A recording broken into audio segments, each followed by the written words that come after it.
Hi, everybody. Welcome to English Digest. I'm Stephanie. I am Tom, and it's our food unit for the month of May. We're going to talk about food. Yay! I remember when I was teaching classes here in Taiwan. I don't really teach in classes so much anymore, but if I had trouble getting students to talk in class, I remember, well, they always love to talk about food, okay? Can you tell me what your favorite food is? Sure. Yeah. What's a popular food in Pingdong, for example? Oh, they would be really willing to talk about those things. So, yeah, we're going to be talking about food in today's program. And especially we're going to talk about a special kind of meat called sausage, okay? Sausage can be both plural and non-count. It can be countable and non-count. But we're talking about sausages, different kinds of sausage in different parts of the world. So sausage is just really ground meat. Finely ground. We say minced ground meat sometimes. We're going to talk about the different kinds of sausage out there. It's described here in our title as being a global culinary delight. Culinary has anything to do with the kitchen or cooking, either or. So let's get started, guys, by reading through day 1. Sausages are a universal favorite, whether cooked on a grill, served with satisfying sides, or consumed as street food. But have you ever wondered about their history and how different countries put their unique spin on this popular dish? Let's explore the fascinating origins and flavors of sausages from around the world. The word sausage comes from the Latin salsus, meaning salted. Sausages date back thousands of years, initially created as a way to preserve meat before refrigeration was invented. By curing, smoking, or drying, early cultures ensured that no part of the animal went to waste. Over time, sausages evolved into culinary staples, with each region adding its distinctive touch. Italian sausages, known for their bold and distinctive flavors, come in various forms.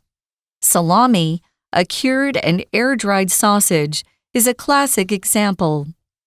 With its firm texture and slightly sharp taste, salami often stars in antipasto platters.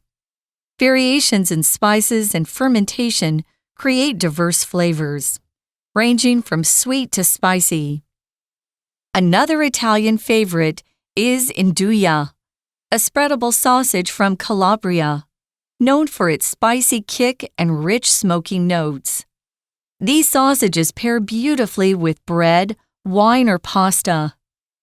Germany boasts over 1,500 types of sausages, each reflecting regional traditions.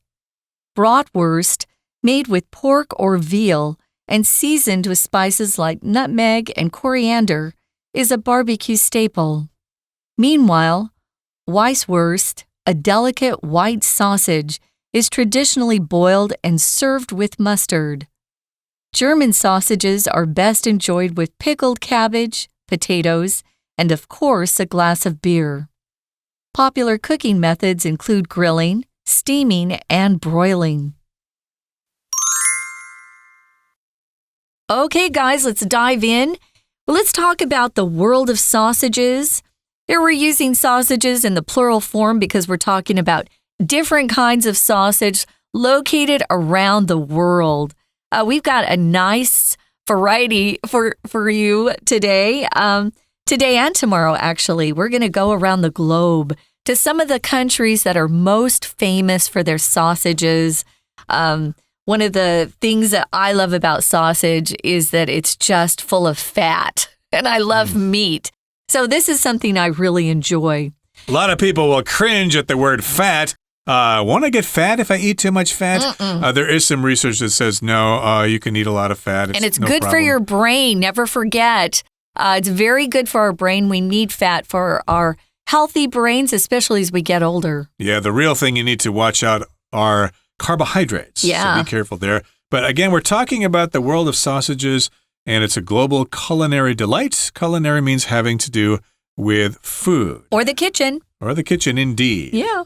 Now, here in the first paragraph, it says, sausages are a universal favorite, whether cooked on a grill, served with satisfying sides, or consumed as street food. So these are different ways in which you can enjoy sausage or sausages. And again, we're describing what it is. It's a universal favorite. It's a popular all over the world.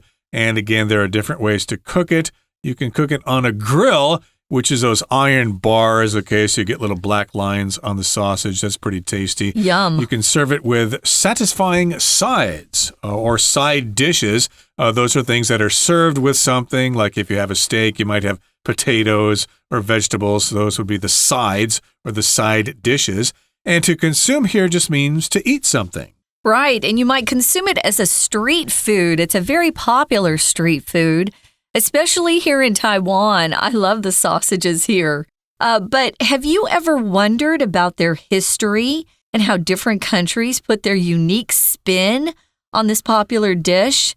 We often use the phrase a spin on something. It just means how you make something your own. You put your own stamp on it. You make something uniquely yours. So a lot of different countries prepare their sausages in different ways. They use different spices. They use different types of meat. They use different recipes, of course, and they might also use different ways of cooking their sausages or even preparing them. We're going to talk about all those things. We're actually going to explore the fascinating origins, the beginnings, and the flavors of sausages from around the world in the next two programs. Okay, so in the next paragraph it says, the word sausage comes from the Latin salsus, meaning salted. Okay, we're not insisting that you study Latin in our lesson today, but this is the origin of the word. That's where it comes from, salsus, which is Latin. Salsus. Salsus, right. I could see sal there, S-A-L, sal. That's the Spanish word for salt. And Spanish has a lot of words from Latin. And here it means salted. Oh, salt itself is from Latin as well, because there you have it. Salsus, salted, etc. It's all having to do with salt.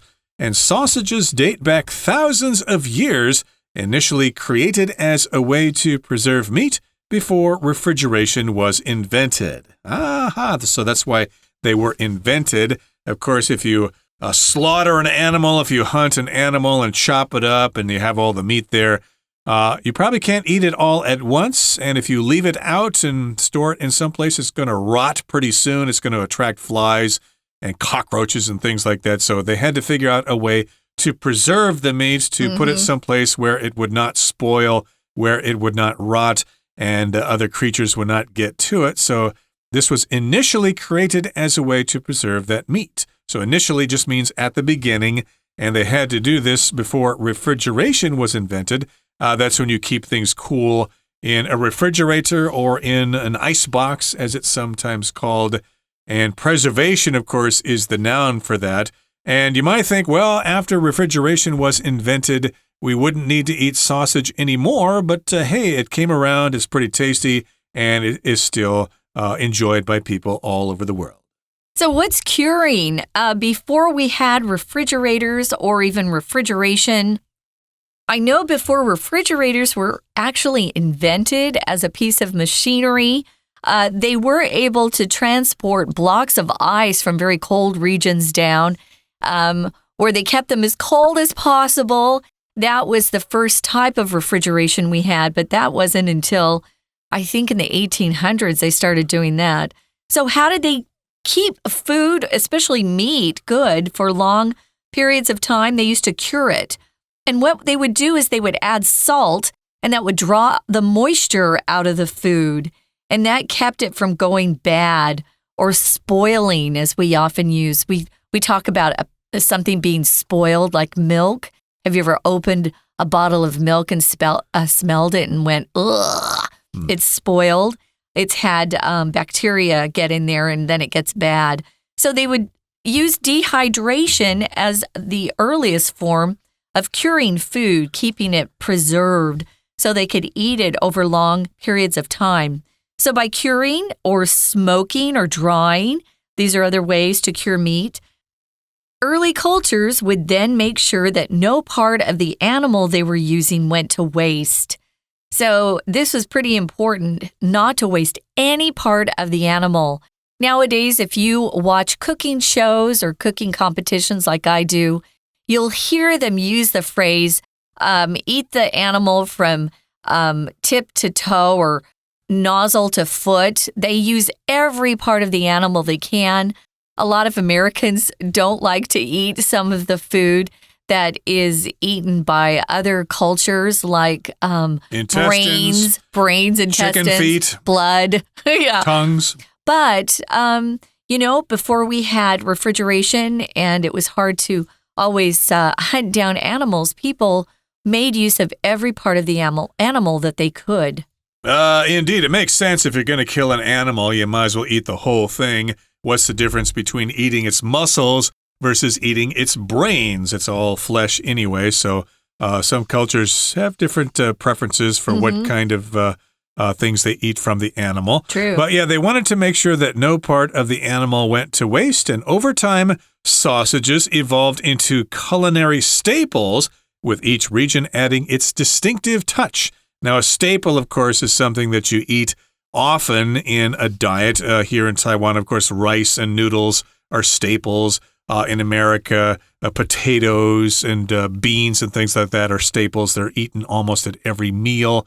And yes, indeed, sausages are often eaten every day by people all over the world. And of course, as you might expect, every region or country or province or state can put their own spin on sausages, and they all have their distinctive touch.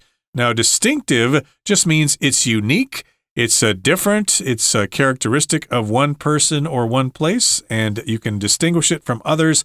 You can say, oh, this is from Pingdong, and this is from Taichung. They are distinct, they are different. Yeah, they really are, and we're going to find out that all of these regions have come up with their own unique spin or their own unique stamp or their own unique characteristics of these different types of sausages. Some of these will be familiar to you. There were a couple I didn't know about. And before our program, Tom even shared a type of sausage he grew up with I'd never heard of before. He grew up in the middle part of the United States, and I was over on the West Coast. So it's kind of fun to share these different types of sausages and why we love some and why we really don't like others. Of course, we all have our preferences, but we're going to talk about some of these culinary staples and how each of these regions add their own distinctive touch. If something's very distinctive, you can pick it out. It's not something that's subtle. It's a very strong characteristic of something else. So we're going to talk about that. But first, guys, we're going to listen to our Chinese teacher. Hello everyone, 我是 Patrick 老师。今天讲解的是5月19号 Unit 10第一天的课文内容。这个单元介绍的是香肠。希望大家在听今天课文的时候呢，已经都吃饱了，要不然可能会越听越饿。不晓得听众喜不喜欢吃香肠？老师看到香肠2个字，脑海里面浮现的呢是春节期间，很多庙宇前面的广场都会有很拥挤的人潮，而且还会聚集各式各样的摊贩。其中呢，常常会看到有人在香肠摊贩面前呢，在前面掷骰子，那赌赌运气，希望能够博得更多美味可口的香肠。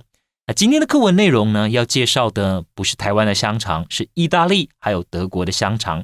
那我们一起来看学习重点吧。请同学看到第一段的第一个句子，在 whether 后面 whether cooked on a grill, served with satisfying sides, or consumed as street food. 好，请同学特别注意的是，那这里一样是副词子句的省略。那由于我们知道主词都是在讲 sausage， 都是在讲香肠，我们所用的呢，原本的句子应该是被动语态 whether sausages are cooked on a grill。 那由于主词都一样，所以我们做了省略，因此只保留这个过去分词就好了。但要特别注意的是，有没有看到 cooked, served 还有 consumed 后面都是 ed， 这全部都是过去分词的形态。再来，请同学看到第二个句子。第二个句子要请同学特别注意的是一个片语，这里讲到 how different countries put their unique spin on this popular dish。这里的 this popular dish 指的当然是香肠。我要请同学注意的是这个动词片语 put their unique spin。好，那当我们讲 put a 什么 spin on something 的时候，其实就是做一些变化。那这里指的当然就是不同国家有各自独特风味的香肠，那他们是怎么样把这种特色凸显出来的。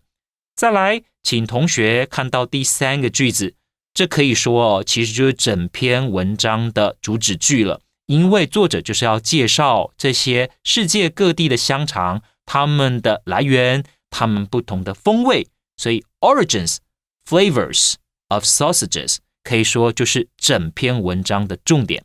好，那我们再来看到第2段。第2段呢，先从一个比较一般的角度来介绍所有的香肠。先介绍香肠这个字 sausage， 它这个字的来源原来是来自于拉丁文。再来我们看到第2个句子 sausages date back thousands of years， 原来香肠有好几千年的历史了。请同学把 date back 画起来，用主动的就可以了，可以回溯到好几千年以前。那为什么要有香肠啊？其实目的在后面 as a way to preserve meat， 是要保存这些肉类，不要让它轻易的呢就腐坏了。那怎么保存法？我们看到第3个句子 by curing, smoking or drying。 请同学特别注意的是 cure， 如果讲到食物的时候不要想成是治疗我们通常会讲的是 cure the disease， right？ 治疗疾病或治疗病患。那食物呢，其实就是指腌制再来，请同学看到第4个句子。好，主要动词这边 sausages evolved into。 好，这里的 evolve into 指的呢，就是香肠它演变的过程Sausages evolved into culinary staples， 演变成什么呢？就是在饮食这方面主要的食材 staples， 请同学画起来。那我们可以理解成就是主食，不过要看上下文。那老师比方说，我给你一个句子 Cotton is the staple of the area， 那棉花是这个地区的主要，这时候你就不会说是主食了，对吧？这时候我们会说是主要农作。 We're going to take a quick break. Stay tuned. We'll be right back.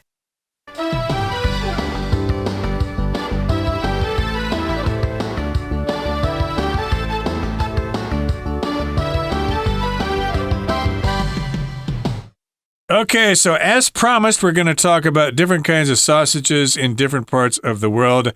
Let's go to Italy. Italy, of course, is regarded by many to be the home of the world's best food, or France, or Japan, China, etc. Everybody has their own opinions, but I think most people would agree that Italian food is delicious, and Italian sausages, known for their bold and distinctive flavors, come in various forms.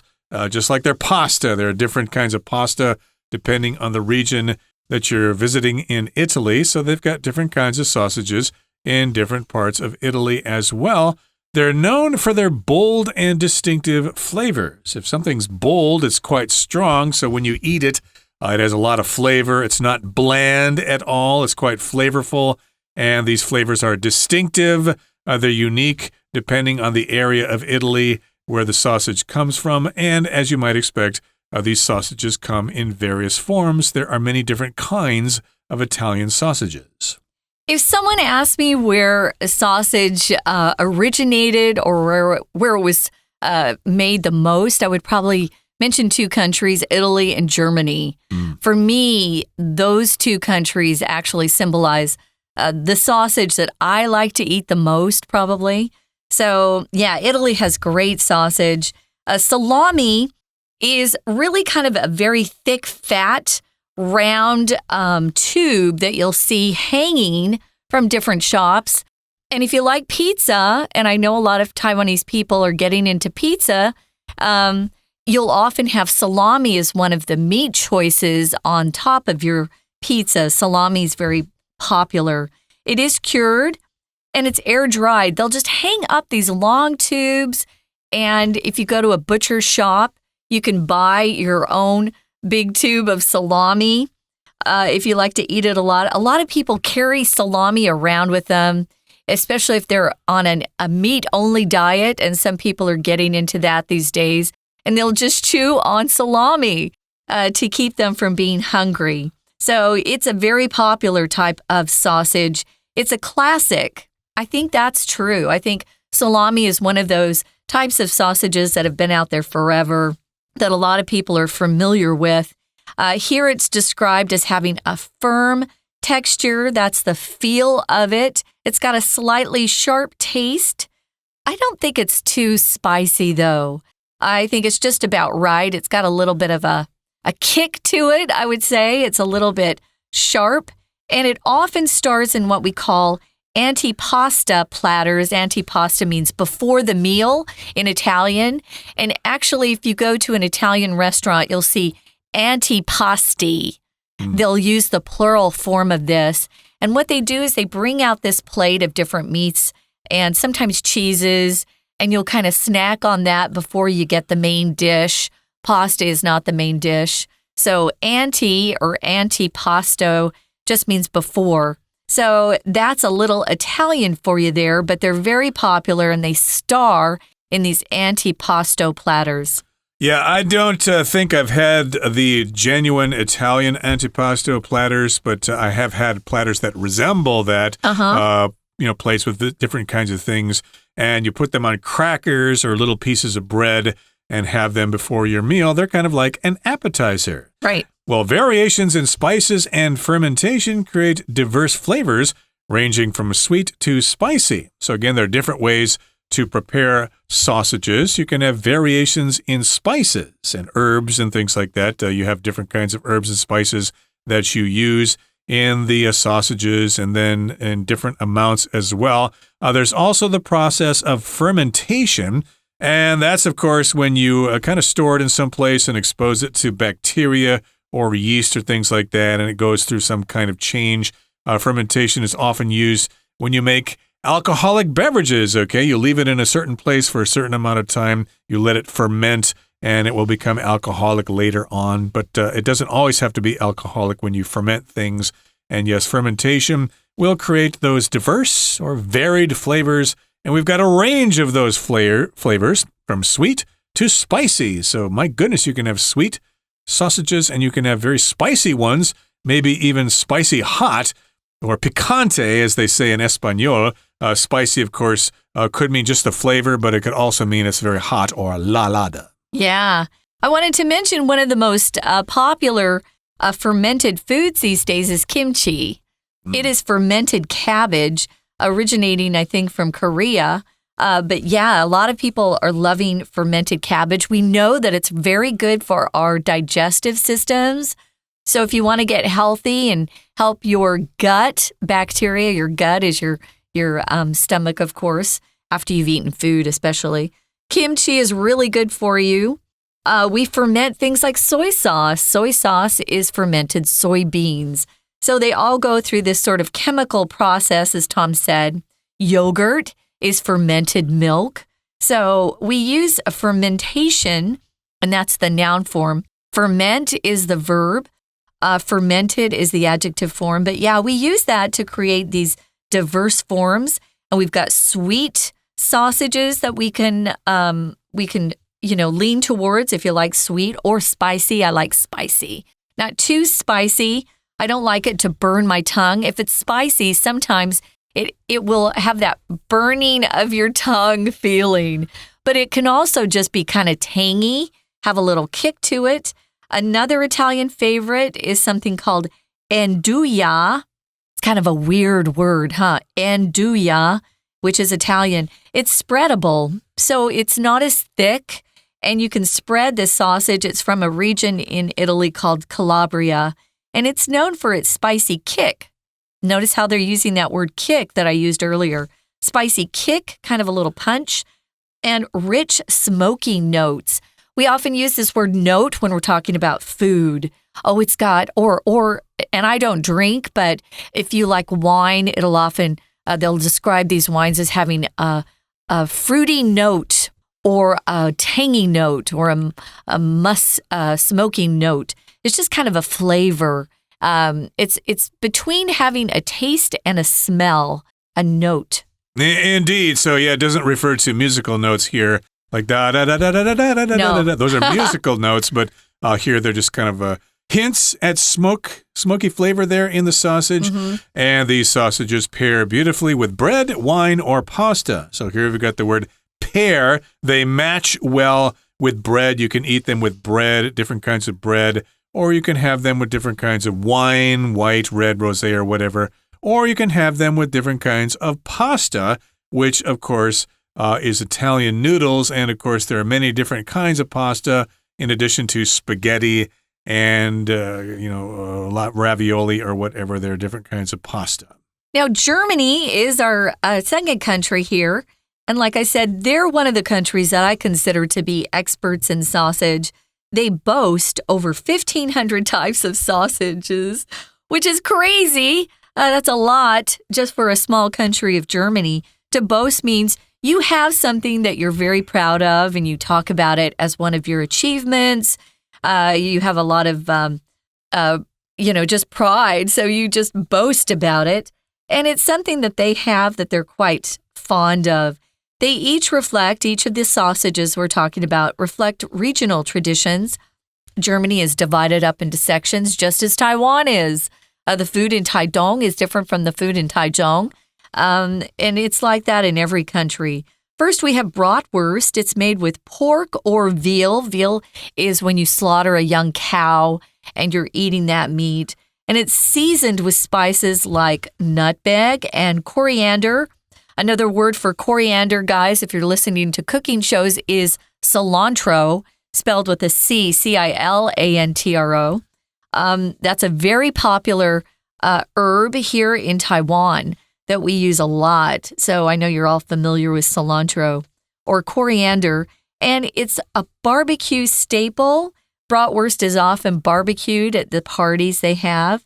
If it's a staple, again, it's used constantly. It's something that people are very familiar with. And nutmeg, for your reference, I think is rodoko, as you say in Chinese. I hope I got that right. So these are different kinds of spices and herbs that you can use to prepare the sausage. And yes, indeed, it's a barbecue staple. It's used often in barbecues. Now, meanwhile, we've got Weisswurst, or I guess if you're Weisswurst. Yeah, if you're speaking Deutsche, you'd say Weisswurst. That's a delicate white sausage, and it is traditionally boiled and served with mustard or Senf, depending on what part of Germany you are. It's a delicate white sausage, which means it's not too strong. It's not overwhelming with spices and things like that. It's a little, blander, I guess you could say. So it's delicate, and I can't imagine sausage being white. How do they make sausage white? Do they use chicken meat or something like that? I have no idea. Maybe a lot of fat. It's served with mustard. Mustard is another kind of spice. It comes from the seeds of the mustard plant. It's kind of got a tangy, yellow color to it, but it's tangy on your tongue. I love mustard. We eat mustard on our hot dogs quite frequently here in Taiwan.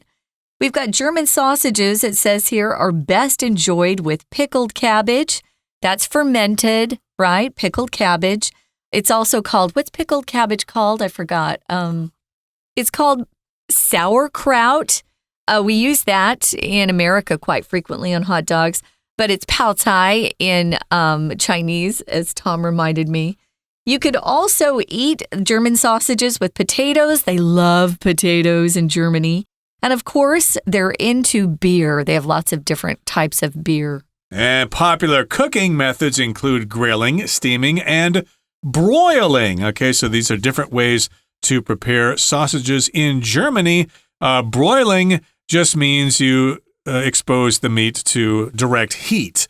As opposed to frying it on a grill or something like that. If you have an oven, guys, there is a section that says broil, and it just lights up the top heat elements in your oven.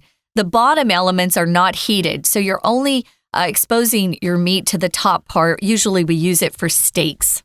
Okay, that brings us to the end of our explanation for today. Here comes our Chinese teacher. 再来，我们看到第3段的第3个句子。好，这里所介绍的呢是意大利的香肠。那意大利的香肠，它们的口感非常特别，那就是很坚实、很脆啊。然后呢 ，slightly sharp， 那这个味道是有一点点刺激的。再来，我们请同学看到第4个句子 ，variations in spices and fermentation。所以意大利香肠到底哪里不一样啊？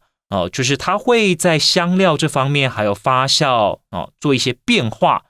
这么做以后 create diverse flavors， 所以呢风味其实各式各样。当你用不同的香料用不同的发酵的做法的时候呢，那当然这些风味也就不一样了。 diverse 就是很多样很多元的。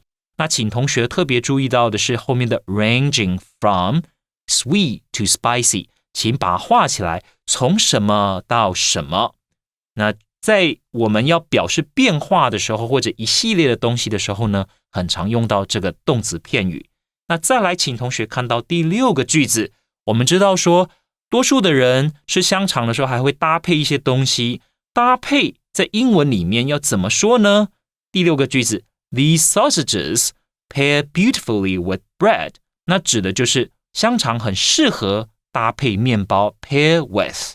好，再来请同学呢看到第4段的第2个句子，我要特别介绍的呢是这个 season with 这个片语。 seasoned with 那就是调味的意思，那用香料来调味 seasoned with spices。 好，那以上我们第1天的课文内容已经介绍了2种不同的香肠，分别是意大利还有德国香肠。那听众有机会可以去试试看。 See you next time. That's it for today, guys. We've got another day to talk about global sausages and some of these very distinct flavors that we find in different regions around the world. We hope you'll join us then for English Digest. I'm Stephanie. I'm Tom. Goodbye. Bye.